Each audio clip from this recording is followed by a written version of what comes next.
Baik, video ini membahas refleksi saya mengenai pola asuh dalam keluarga dan bagaimana pola tersebut mempengaruhi perkembangan diri saya sejak masa kanak-kanak hingga remaja.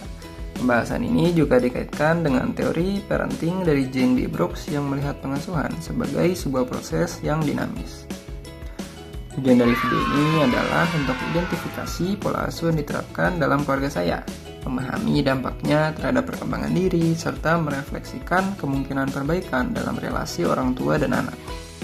Pembahasan ini tidak bertujuan untuk menyalahkan, tidak ada nilai benar dan salah, melainkan untuk memahami proses pengasuhan secara utuh. Dari pengalaman pribadi saya, pola asuh yang dominan dalam keluarga saya cenderung bersifat otoritarian. Pola ini ditandai dengan adanya aturan yang jelas, kontrol yang cukup kuat, serta penekanan pada kedisiplinan. Komunikasi dalam keluarga lebih banyak bersifat satu arah, dengan orang tua sebagai pihak yang menentukan keputusan utama. Menurut Jane D. Brooks, pola asuh otoritarian menekankan kepatuhan terhadap aturan dan otoritas orang tua.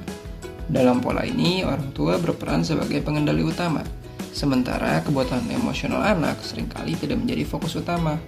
Pengasuhan dilakukan dengan tujuan melindungi anak melalui kontrol dan pengawasan.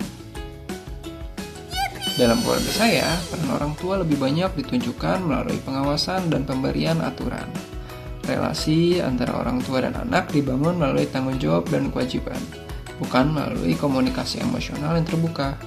Kedekatan tetap ada, namun lebih bersifat implisit dan jarang diekspresikan secara verbal.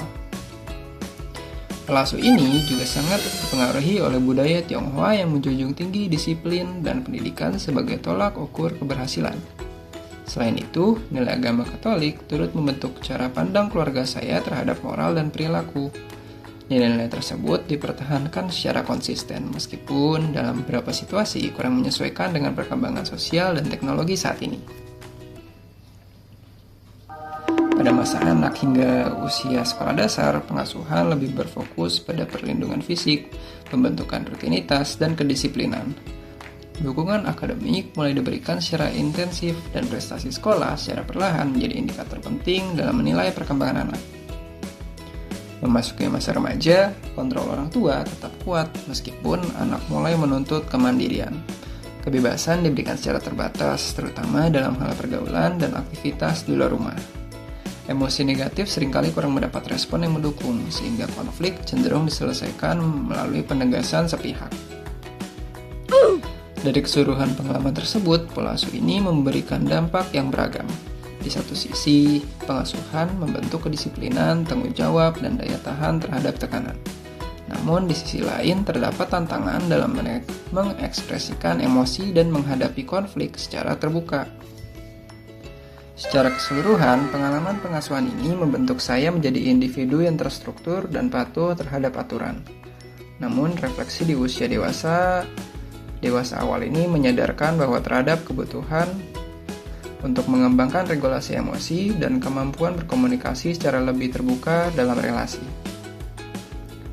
Sebagai bentuk refleksi, perbaikan dapat dilakukan melalui komunikasi dua arah, yang lebih terbuka antara orang tua dan anak, peningkatan dukungan emosional, serta pemberian otonomi secara bertahap. Pendekatan ini sejalan dengan pandangan Brooks bahwa pengasuhan dapat terus berkembang dan disesuaikan. Pengasuhan ini bukanlah sesuatu yang statis. Pola asuh yang diterapkan keluarga membentuk diri seseorang, namun tidak sepenuhnya menentukan.